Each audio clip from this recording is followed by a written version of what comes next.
Yeah, thanks so much. This is such a treat and really grateful. I was at Wyoming Catholic College for 12 years, at a kind of integrated great books program. Before that, I was at Notre Dame doing my PhD in medieval literature and Dante. And before that, I was at University of Dallas, studying the great books. So I've been, neck deep in the great books for a long time. So the subtitle of this thing makes sense, of the new book, How Great Books Shaped a Great Mind. And then just this summer, I moved to back to South Bend, Indiana, where I am associated with Notre Dame, and I'm helping some friends design a curriculum for a classical academy called St. Thomas More Academy, where my kids go. And yeah, it's been a wild summer. We moved across country. We had a baby, started a new job, but now at Notre Dame, teaching currently in the Great Books program, as you might expect at Notre Dame. So doing everything from Tolstoy to Tocqueville to Frederick Douglass to Moby Dick, but also but what I really do as a scholar and as a writer is kind of all things medieval, but I think particularly the relevance and the urgency of things medieval, and that's why I was so privileged to write this particular book, because it takes an author that we all love, as you said, an author that so many of us were sort of nourished by as even as teenagers. I think a lot of us, probably a lot of your listeners, could trace their own intellectual awakenings to encountering C.S. Lewis as young folk. And so it kind of helps me put my own personal love for C.S. Lewis and admiration for him in contact with my scholarly pursuits and studies of the medieval world. Because we'll start right there. I mean, I think I knew everything there was about Lewis, but I never really put a lot of thought into what informed Lewis's thought. And if, not to give too much about your book, because I want people to get it and read it. I mean, you pretty much kind of make an argument that Lewis had formed his mind where he was almost the last great medieval. He was like a medieval mind within modern culture. Is that a correct way to say it? Yeah, I love it. I mean, you and I, before the show, were talking about expats. C.S. Lewis was an expat in time. He was a chronological expat, in which he didn't leave his home country. He was actually, fairly provincial. Well, I guess he did. Never mind. What am I saying? I mean, he didn't leave the United Kingdom, right? He's Irish and then in English, but lives in this kind of geographical region for most of his adult life. But he was an expat in terms of time, right? In which he, as he jokingly puts it in his Cambridge address in 1954, which has the fancy Latin title of De Descriptione Temporum, he had become more or less a naturalized citizen of the Middle Ages. And those sentiments, which are so hard for us to understand as I sometimes jokingly say it, as iPhone wielding, technology obsessed moderns, Lewis had sort of got on the other side of that and had begun to understand what it felt like to breathe medieval air, and had actually begun to prefer it. So he was more like Boethius than us. At least that's how he might put it to us. So do you think your book is a book about the great books that shaped him, or is it a book about I guess the positives that come with the medieval kind of framework of looking at the cosmos, or is it a little bit of both? Yeah, that's a cool question. I've read an Alan Jacobs really excellent biography that Lewis's sort of special talent was, sort of acknowledged as a lecturer, that he could make people feel a sense of urgency of the old things. And I always put it this way to my students. I feel like it's faithful to C.S. Lewis, that your goal is when you're in a dialogue, whatever type of dialogue, whatever type of argument, is not necessarily to persuade your interlocutor. It's to make your interlocutor, even if your interlocutor walks away without being convinced, your goal is to make your interlocutor sad that what you say is not true. By which I sort of, as a shorthand gesture, I just want to say that all of our goal is to make people understand why what is believed has a sense of urgency, or a sense of persuasive power. So I think obviously in our contemporary culture, medieval thinks sort of, Pulp Fiction, right?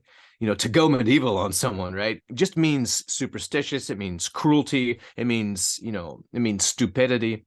So, but Lewis, of course, knew that these were just foolish stereotypes, stories that in our post-Enlightenment world, right? That we like to tell ourselves, since Diderot and the French Enlightenment, that we like to tell ourselves, and in part to sort of build ourselves up of how stupid our ancestors were, how awesome we are.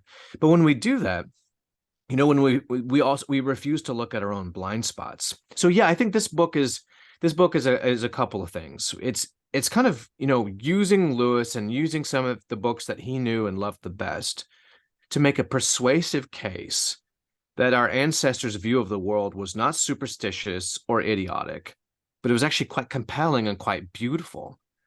And so I don't think, I'm not trying to convert anyone to go pre-modern. But it seems that if the book is successful, it makes people have a sense of nostalgia and at least reverence and respect that our ancestors weren't stupid.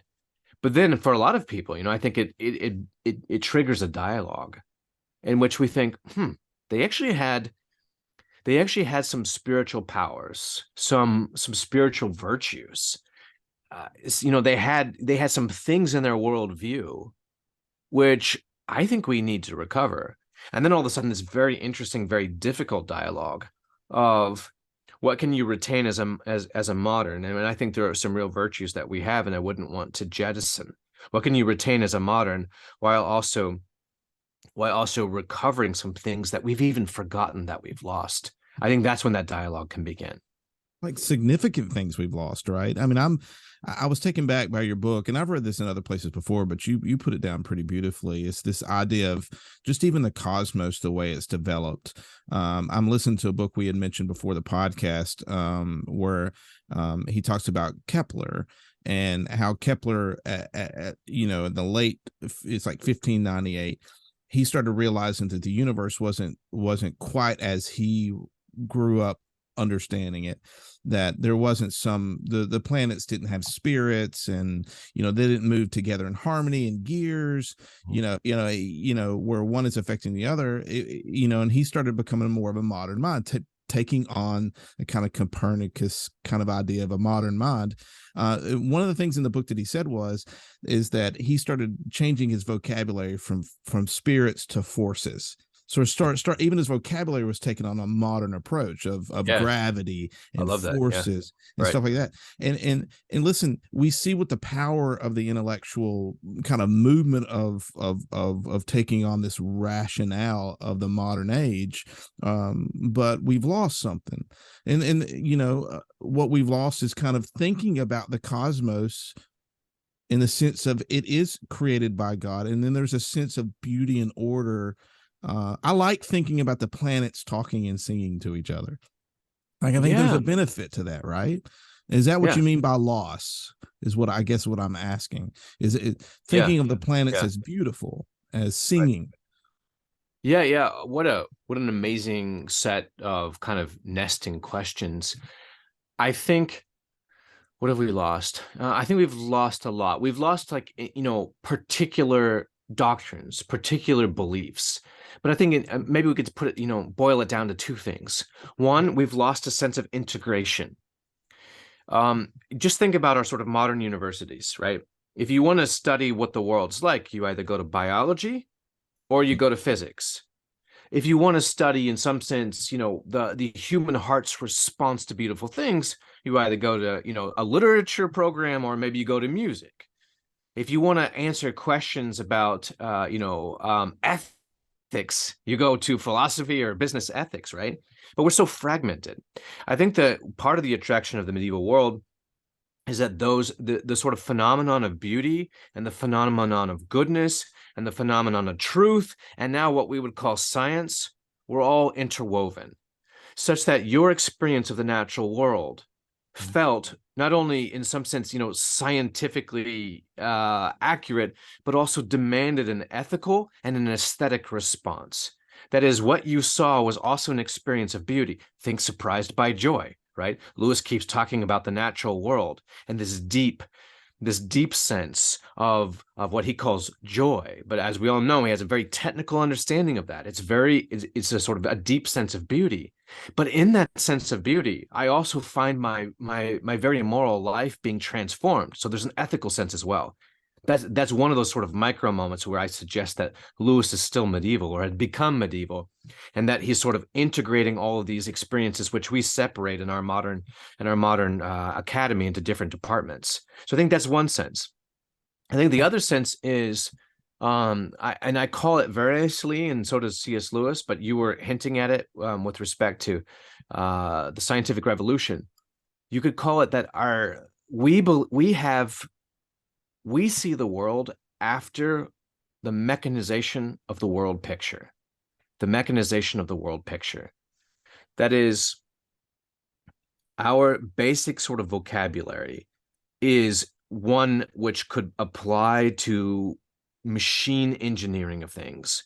We believe in forces, we believe in parts.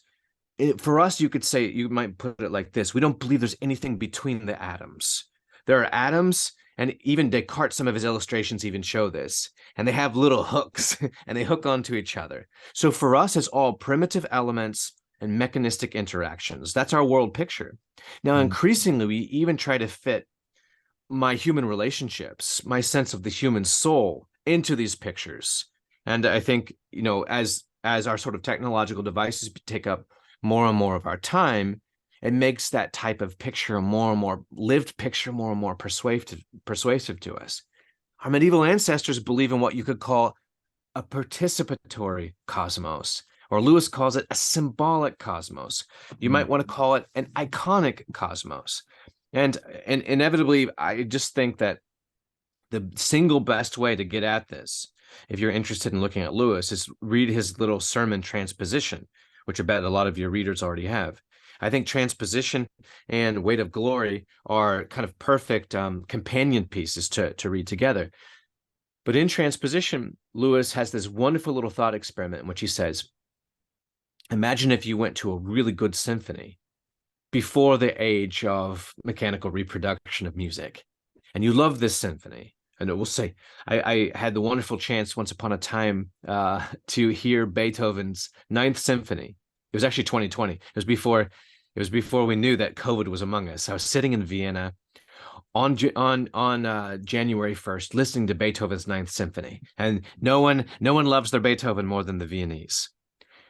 Imagine you have that type of experience, and you just fall in love with this music, and you crave it. You want to hear it again. You want it to become a part of you, but you can't just pop on your Adagio or your CDs and listen to it. What do? You get it transposed, transliterated for a piano piece for 2 or 4 hands, and you invite your best buddy over, your best Birmingham buddy over to come over, and you sit down and you play this piece together. Now, so both of you have heard the symphony, so sometimes you know that your G is meant to be a violin, and sometimes you know that your G is meant to be a flute.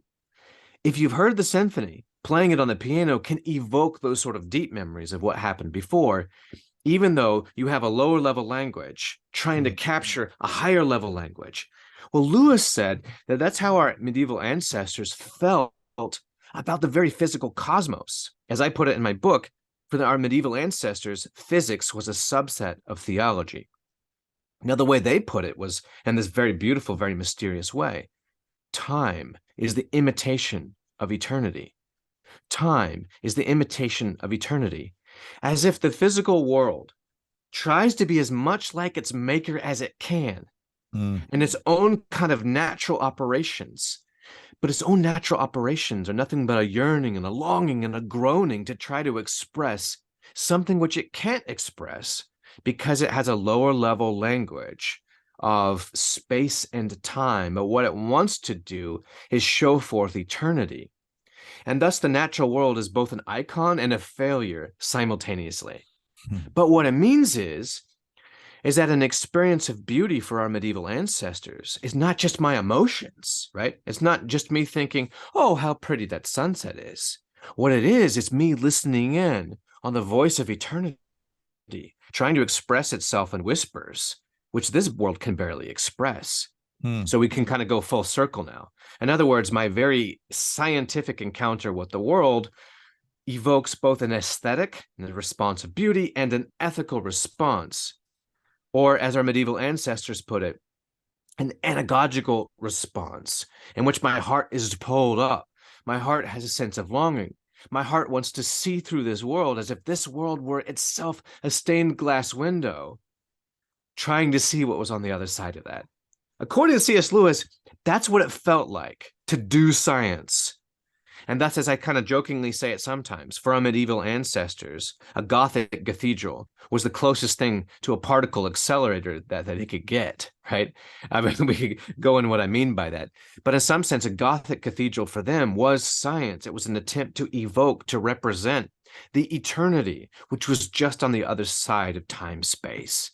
Hmm. And that's what I think when we experience nostalgia, sentimental, kind of a sentimental longing for our medieval's cosmos, that's what it is. Because for them, without being pantheist, without conflating God with the physical world, they also felt God to be very close and very present in this physical world. Whereas we're all a bunch of we're all a bunch of a bunch of deists, even if we don't want to be, sort of by default, that God is very far away. And he might speak to me in my heart, but I don't feel him close and holy and present like our medieval ancestors did. I think without making the pantheist mistake. That's what Lewis says it is to be a naturalized citizen of the medieval world, to be an expat from modernity. So disintegrated. I mean, when you come on the phrase deeper magic, I used to always love that phrase, the idea of seeing the world in deeper magic. Yeah. Disintegrated really kind of, for me, it's what's I'm catching up from you and really where my mind's going. And it's kind of scattered at the moment. We could go in 5 or 6 different places, and this is, we don't have the time, but even the movement lately, I try to listen and read as much as I can across the board, believers and unbelievers. There's a big movement now for hallucinogenic drugs. Watched Joe Rogan. Joe Rogan talks about it all the time on his podcast. To me, It's really when you're become a thing, hasn't it? Yeah. yeah, but for me, it may be, they talk about the positiveness of seeing the other world. For me, listening to you, my mind's brought back to people that are desperately trying to integrate themselves back into a holistic cosmos. So Joe Rogan talks about the veil being lifted and seeing what he thinks in the Bible you see as angels. What I would say is, well, you're saying deist, but we're trying to compartmentalize even God in a certain place in our head, and he won't do that, right? I mean, he forces against that. But really there's a longing to be uberly connected to the universe, right? That's the word that, that's how we're made. We want to be with God. And, that's right. I mean, I've actually been in conversations with people I really admire, and I bet your listeners. I'll be out of charity for these folks. I won't mention their names, but listen, people your listeners probably know and read, in which this hallucinogenic drug stuff has been become a big deal. Look, I think hallucinogenic drugs are the types of spiritual experiences that people who live in a mechanized universe seek out. Right. I think it's cheating. I think it's trying to find a technology to make you spiritually deep. And the reality is, and maybe this is kind of what you're suggesting at the beginning of the show, the reality is that we do live in a natural world, and it our sort of, the natural longings of the world are pointing to something else. But we really have to go through this natural world. And this is something that I make a point in my chapter about Lewis and mysticism, that Lewis is really attracted to these mystical treatises and spends a lot of time reading them. And, they show up in quotes in his letters and his sermons. He's really everywhere. It's ubiquitous in Lewis's writing. But anytime that someone asks him about it, he's always very pastoral, and he's always very, very cautious, in which he always jokingly says, today might be Sunday, but tomorrow's a Monday morning. By which I think he means is, look, you gotta, and this is very medieval, right? You've got to work on your natural virtues first before you can hope for these deeper experiences. Now, they will begin to break into your life as you begin to get your fingers off the throat of creaturely goods, right? You think of sort of Uncle Andrew, who's incapable of feeling the music of the universe because he's thinking about its profit margin, right? He says, what was Columbus to this? Right. I could make a lot of money here, right? And thus he's in the presence of the sort of, the greatest mystical, mystery that one could ever witness, the very creation of the world brought into power by song. But because he himself is so avaricious, because he himself is lustful, because he himself is envious and prideful, he can't actually hear the music. So our medieval ancestors, and I really think this is what's behind Lewis's pastoral advice, would be, well, first of all, we've got to, through prayer, through work, but through a sense of asceticism, we've got to get our lust and our avarice and our pride and our envy and our gluttony under control. And when we do so, we'll begin to recognize the inner beauty of things. But we have to become good at living in this natural world before we get the wonderful consolation and gift of getting those joy moments, those, as Charles Taylor calls it, those cracks in the eminent frame in which we see a little bit of light seeping through. So I think basically, I guess I feel about the whole kind of hallucinant drug movement is that it's the it's the metaphysically poor man's attempt to jump over the very difficult ethical work which our ancestors said was between us and a type of mystical fulfillment. It seems to me analogous. I always joke about this to the individual in her Toyota Prius who's rushing to, cutting off people and flipping off people in traffic in order to get to her yoga class so she can become spiritually deep, right?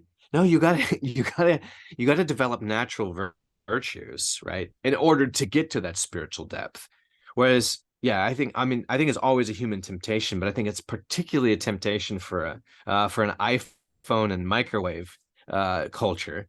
Just throw the spiritual life in the microwave. 60 seconds, you got what our ancestors thought would take 3 decades to develop. Oh, wow. You said you have to be religious before you have to be spiritual, right? Yeah, just trying to pique some people, right? Just, it was such a cliche that, like, well, I'm a spiritual person, but not a religious person. Do you I think Lewis would say, and he lived this out too, right? He's got some wonderful moments where he's got a funny sense of literalism, right? That's right. Where is it in Timothy that Matthew, you're Protestant, that Paul tells Timothy that pure religion, righteous religion, is taking care of the orphans and the widows. That's right. Right. Well, I mean, Lewis gives away, if I'm not mistaken, all of his royalties for his spiritual books. Didn't keep that money, but gave it away, and through his dear friend, the attorney Owen Barfield, and set up, a secret charitable foundation for orphans and widows. He's very literal about some of this stuff, right? And he goes to chapel every single day, right? 7 times a day will my mouth praise you, says the psalmist. So Lewis goes to chapel. And sits there with these people that he doesn't particularly like or admire, as he talks about in Screw Tape Letters, right? But in some sense, yeah, that was Lewis being religious and hoping that the consolation of being spiritual would erupt even in the midst of my ordinary church, right? Even in the midst of my ordinary neighbors, as unlikely as that might sound. You got to put in the work. I mean, me and you have talked about, being kind of movie buffs. Here's another weird aside. One of the first movies that really brought that to my attention, as I was many moons ago, was Dead Poet Society. And what people don't realize about that movie is the only reason those students were prepped for the professor that comes in is because they had put all the work in before, like all the dirty work. They had all these. I mean, but that's very. My kids are in classical school, so that's a very classical school kind of thing. You can only be in the rhetoric part of maturation and learning when you put all the rote hard work in before, right? So I think that's a smart insight, to one that I think even the makers of the film themselves probably couldn't have recognized. You're right.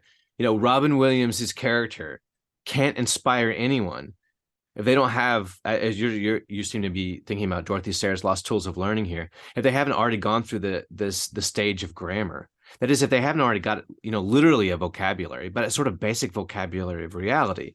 And then your magical teacher can come in and say, Yeah. let me show how to put this all together.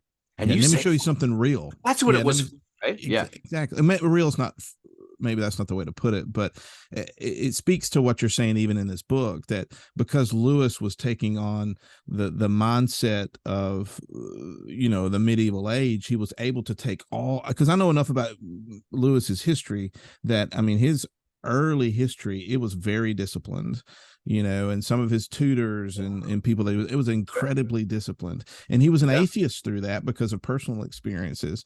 But Right. when it was only because later in life he had gone through that Yeah. he was able to write the things that he wrote and be able to express and understand and enjoy deeper magic, and to say things that to the regular person would probably be like, well, what are you talking about? But I mean, one of the pictures is when Lewis is like, listen, I can give you a map of the cliffs of Dover, but that's not the experience of seeing them.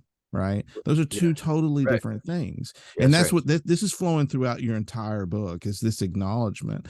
Yeah. And we could do this. This is the kind of book, and the things that you're speaking about are the kind of things I think that the church needs, and the church needs to realize. Not only Christians need to read it, but I think they will be uplifted, and hopefully it will put them on a path of thinking about these things that will integrate their life with Christ together. But I mean, I think this is a great book for those who are just casual unbelievers who probably enjoy Lewis, probably are seekers. I mean, put this book in their hands, because I think it's really good, Dr. Baxter, and I think it's worth people chewing on it and reading it and buying it. I do have one last question for you. Yeah. And then we'll get to the fun part, which is, we're actually bringing you to Alabama, and I'm so happy about that we I'm get to spend excited some time. too. Yeah. We can spend some time together. I'm kind of glad that my team's not doing so well this year. They'll just sort of take all those fears and inferiority complex from being in Alabama away from me. I can just Well, we didn't make talk the about playoffs Lewis. this year, our football team, so it's sad. Everyone's depressed about football. Notre Yeah, Dame and that's right. Alabama. We can just unite together and talk That- about Lewis. Yeah. yeah, it's exactly in our woe. And so yeah, so I've been involved in apologetics for the last 20 years. When I did my doctoral work, I did it in the area of character and virtue, the virtue tradition. What I caught up in the medieval mindset that I think is really kind of fascinating, and even the ancient world and the Jewish world, is the idea of humility and virtue and character before you take on the life of the mind, right? That being somebody is just as important as thinking about things. Right. In order to think about things, you have to be a certain kind of person. So, you think about the first part of Proverbs. Well, you don't get the latter half of Proverbs until you go through this really weird part of the first part of Proverbs that says things like, it has this personified wisdom as a woman. And you have these statements like the fear of the Lord is the beginning of all knowledge and understanding. I mean, when you said in the book about, so we can talk about that as at some other time and place, but you made a very, I guess, a little mention of the fact that the highest virtue is not being nice. The highest virtue is holiness. And I was caught by that, because to me, I thought, oh, if I'm trying to direct my character in a way that really forms my mind to be Christ-like, in a world where I live in, where they're constantly saying the highest virtue is being nice and tolerant, Right. you actually make a point of saying, no.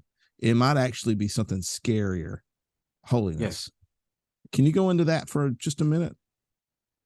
Yes. Well, I think it's, we just think of, remember how Mr. Beaver even describes Aslan, right? Mm-hmm. Susan says, a lion. I should be afraid of a lion. It's Beaver response, no, he's not tame, but he is good. I think that might be a single phrase of sort of expressing holiness, untamed goodness. And I think ultimately, is being nice good? Yeah. I mean, what's more important than good is, being nice is loving people, but loving with a kind of radical love, as opposed to just like, I feel like niceness is this sort of like ultimately negative virtue. It's me not saying things that you don't want to hear, right? Whereas love is something more challenging. Love is something that was more difficult, because it's this desire to commune with, ultimately with God, and then secondarily with my neighbor, right? I don't want to just be nice to my neighbor, but to the extent I can, I want to love my neighbor. Now, there are all kinds of, natural limitations with how far that can go. And, relationships are kind of like an onion, right? You peel back the layers to the extent that your friend will allow that, right? And, depending on the different relationships, you get closer to that core, and that's completely natural. But yeah, no, I think that sense of holiness, right? The sense of seeing God and being, and in a mode of Isaiah 6, being stupefied by what we find. I'm just going to translate holy, holy, holy into something like, Lord, this shouldn't be. You ought not to be like this. It's just too much. You're too good. You're too glorious. You're too beautiful. You're too much. How do I even begin? And hence, that's kind of my own kind of, homespun reading of why these, incredible winged creatures with all their eyes and wings just have to repeat themselves over and over again, as if they're admitting by their repetition their failure in doing justice to the vision which they perceive. No, man. Look, if that's what the heart of Christianity is, then your ethics flow out of that. Right. But then your goodness, your ethics, your Christian life, your courage looks different. Your love looks different. Your sort of like, ability to tolerate inconvenience and frustrations and insults, provided that you have. So I think a lot of times, I think we Christians try to reverse engineer character. That is, we ask ourselves what the positive effects we want, and then we try to hype ourselves up through enthusiasm to possess, those series of peripheral goods, which are real goods. But I think Lewis is genius, and this is why we all love Weight of Glory so much. And I think maybe what I'm trying to develop in the book is the special insight is that Lewis's Weight of Glory is kind of a modernized, vernacularized, translated understanding of a medieval understanding, in which the vision of God's ineffable goodness, in which I find myself in my heart saying, holy, holy, holy, is the well, the bubbling well, out of which my peripheral virtues of my character will flow out of, right? And then I'm probably going to be nice to you, right? I mean, I'm probably going to, yeah, go ahead, and the grocery line, I'll let you go ahead of me, right? Especially if you have a little kid who's acting up in the store. But the reason I do that will be different. It'll be sort of flowing out of this vision, right? The reason that I'm going to work so hard to love people of different races and of different creeds is because I love the Lord Jesus Christ, who is true God and true man, that, the visible manifestation of the holy, of holiness himself. And now I'm going to go love my brothers and sisters of different colors, but I'm not going to be reverse engineering it. But in some sense, and the medievals write about this, in some sense, in my own little heart will be the overflowing love of the Trinity. And as that bubbles out, hopefully it'll bubble out into my character, into my daily life. And my conversation, as Paul, will indeed be different. But it's because my very actions within time will have roots in eternity. Goodness gracious. So we can almost have the best of both worlds in Jesus. We can see all the mechanisms of the cosmos, and we're made in his image to manipulate those things. But then we can also see the magic of the cosmos. So we can sing with the medievals and still be a rational modernist, by seeing wonder. Right? Yeah, I like that. I like that. I think, yeah, you said the good of Jesus, the mystery of Jesus is this sort of, aspect of incarnation. And that, without being heretical here, to some extent, the privilege of the Christian is repeating the act of the incarnation to the extent that I can, right? The word becomes flesh, right? The vision of our Lord, right? The vision of the Logos, to a certain extent, becomes flesh in my life, in my time, in my decisions, in my work, in my job, in my house, in my family, in my friendships, to the extent that I can. And I think the gorgeous thing is that it's going to be unique to me. It's going to be particularized to my individual age. And so, look, if we could really do this thing well, we could have we don't have to lament being born out of time, being, being untimely born. But our holiness, if we do it well, is going to be uniquely particular to our own age. We could really bring something into the world that's never been seen before. And something even our ancestors could wonder at. Like, how did you guys do that? Right. Just loved a lot, Yeah, that's right? right. Yeah. Chesterton said the difference between the poet and the mathematician is that the poet tries to get his head into heaven while the mathematician tries to get the heavens into his head. Right. I mean, I always loved Yeah, that quote, but what I'm thinking is you can be both. And that's what I want to invite our church to be. I mean, the God's church is filled with so many different people and yeah, that's skills right. and have so much to give. And you're one of them. And we're happy to have you in February. So on February 3rd, you're coming to Sanford University. You're going to be speaking to a class, and it's going to be open to the public, but it's going to be part of the Great Book series. More of that information will be on tacticalfaith.com. I just want to leave by saying thank you, Dr. Baxter. We pray for you and your family. We pray for your work. You're Thank doing you. mighty and great things, but Thank we you. want to pray a hedge of protection around you. And I just want to support you. When I read good stuff, I want to bring good stuff to my state. And thank God for working through you and giving you the curiosity and the wonder and the mind to use for His kingdom. Well, thank you so much. Thank God for Alabama. And I'm so excited to visit in February and not in August. Well, it's not as cold down here as it is in South Bend. Yeah, I bet So your weather's gonna be better. I'll get a yeah, little it's not exactly pool temporary weather. promotion.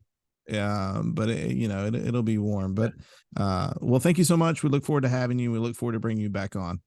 I'm really excited. I'm already working on my talk. Can't wait to meet everyone in the flesh. All right, thank you.